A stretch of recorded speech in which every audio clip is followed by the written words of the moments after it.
Alrighty, y'all. So we don't got much time because at the time of this recording, obviously we're gonna get the update in a few, in less than an hour, right? And I will be live when this video comes out. I'm gonna start my live stream. So, I don't know if we're gonna be summoning like that because I don't even know if I have currency, and I definitely am not buying any packs. So it's a collab. I just need my one copy, and I'm good with my day.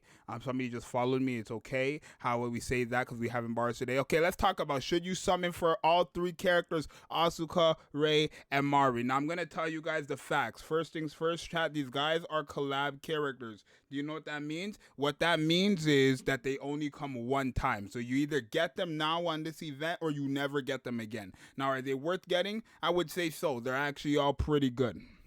I'm sorry. They did not miss with any of them. There's not like one is better than the other. Well, I would say maybe one is better than the other one, but there's kind of like all needed, right? It's kind of as clear as day that they wanted to make a full blown Evangelion team, and that's exactly what they did here, right? If we take a look at Asuka here, very, very powerful character. In reality, her damage is only coming from her normal attacks, but she gives herself quite the buffs, right? When you use her burst skill for 10 seconds, 150% attack damage buff, right? When she heals up, when somebody heals her, she gets healed, she gives herself a 70 not even a 67% attack buff for 25 seconds, right? And no, this is for her actual normal attack. That is not for the shield, right? This part of her skill is for the shield, right? Where it says shield damage taken, damage dealt to shield, right? Because when you're attacking the shield, it still does damage to their actual HP, obviously. No, it's only going to be doing more damage to the shield. The regular damage is going to be on the HPs. That's normal. So yeah, this attack part though is for her. This is not for the shield. This is a attack buff that goes to her and her normal attack, right? When you enter a full burst and you're like in the shield status, so I guess if you have a shield on her, basically, she would have 30% more damage to characters she's type advantage against, which in her case would be wind because she's a fire character, right?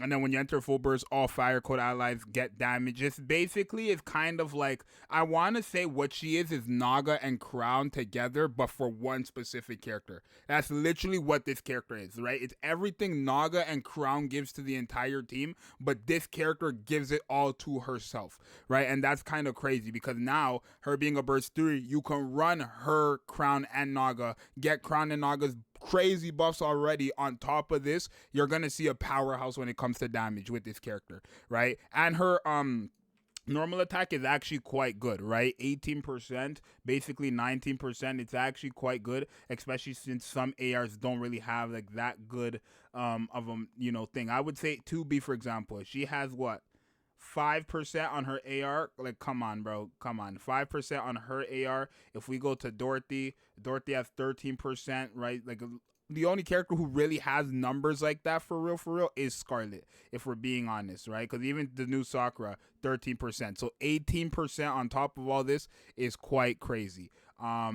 So yeah, I would say this is a must-have kit. Obviously, them having this damage dealt to shield, it makes me believe that that's specifically meant for the anomaly bosses. And then also in future, like just future bosses, future content, this character is going to be very good, right? She's going to be very, very good. So Asuka is kind of like a must-have in my opinion. But the problem is now, if you're gonna go for her, you kind of have to go for Rei because Rei is also a very good partner for Asuka, right?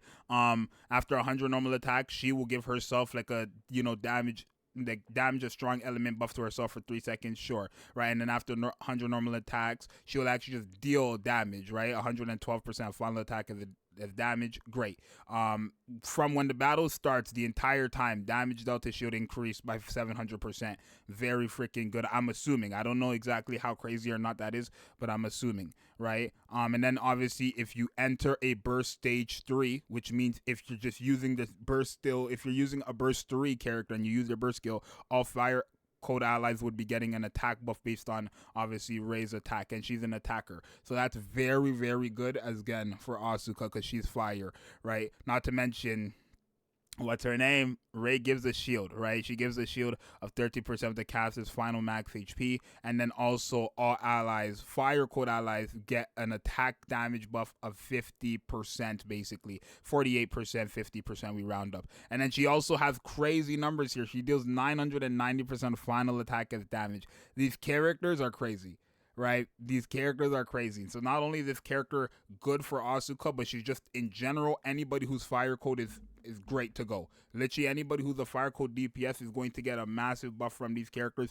Not to mention this character actually does do damage aside from her normal attack, right? She does normal damage on her normal attack, then she just has it on her skill 1 after 100 normal attacks, and then also on her burst skill, which is very good. And then she gives herself quite the damaging buff. So I would say Ray is also, yes, you should summon. Get one copy at least. I'm going to talk about golden tickets in a second. When it comes to Mari, very freaking good, right? She gives herself, not even herself, she just gives allies an attack damage buff of 41% every burst rotation. She actually deals 636% or 39% of final attack damage. It's pretty good. She gives all allies a 30% attack buff of the caster's attack for 5 seconds, every other 5 seconds after the first 10 seconds of a match. So when the match starts, 10 seconds passes, and then after that first 10 seconds of a match, every other 5 seconds this will proc. And then she'll give herself the pierce effect and an attacking buff for herself for 5 seconds. Then she gives all allies what's it called? The piercing effect, right? Activates when hitting target's core, right? She will give all allies a piercing damage buff of 41% for 10 seconds if you attack an enemy with a core. And like not even attack an enemy with a core, but if you hit the core, right? So if you get a core hit off, you proc this. Quite crazy. They're literally meant for bosses. This character, and then she also gives the damage deal to shield increased by 100% for 3 seconds when use a full charge to all allies. Kind of like a must summon, right? Because right now, only her and Misato are the characters who are actually giving all allies this damage to shield, like damage dealt to shield. That's quite, I feel like that's going to be very, very useful and very, very important for when we get the anomaly little interception in a few minutes, actually. I'm not going to actually record it or anything about that. That's going to come out tomorrow. All the stuff with the interceptions coming out tomorrow. I've already put out like 10 videos today, bro. But yeah, Mari is a must summon. I would say all 3 of them are must summons. I would say they went literally 3-4-3. I would say they cooked with all 3 of these characters. None of them look bad, and they all obviously are future proof, right? Maybe Asuka is going to be very good for any wind code boss. She's shredding them, right? Obviously, Ray is going to be a future code, just a future proof character for any fire code characters, and she's doing a lot too, right? She does damage, she's buffing, she's shielding. She's going to be very, very helpful, obviously, for what's it called? Like just fire code allies. So that's kind of like a must have. And then obviously you have basically somebody said it actually pretty good. They said a dollar store crown just with like a new effect. I wouldn't say she's exactly a dollar, like basically kind of is like a dollar store crown. I would say actually that's a good way to put it. A dollar store crown. But that dollar store crown is very, very good, right? Maybe you can't get a 2 liter, so get a 1 liter drink. Yeah, that's kind of how I see it. So I would say something for all 3 of them. Don't use golden tickets. I'm sorry, y'all. The anniversary is in 2 months. Right? Actually, this month is basically done. The anniversary's in October. You don't have time to be using your golden tickets when you have 3 must summon characters, right? Well, if you don't want to summon, don't summon. But I'm telling you guys right now, there's no second chances. So when it comes to like, oh, I'm saving, this is the one time where you have to really consider it. After this time, there's no reruns. This is not a limited seasonal. This is a limited collab. They can't just rerun collab characters whenever the hell they want to, even if they do have the rights to the character in their game, right?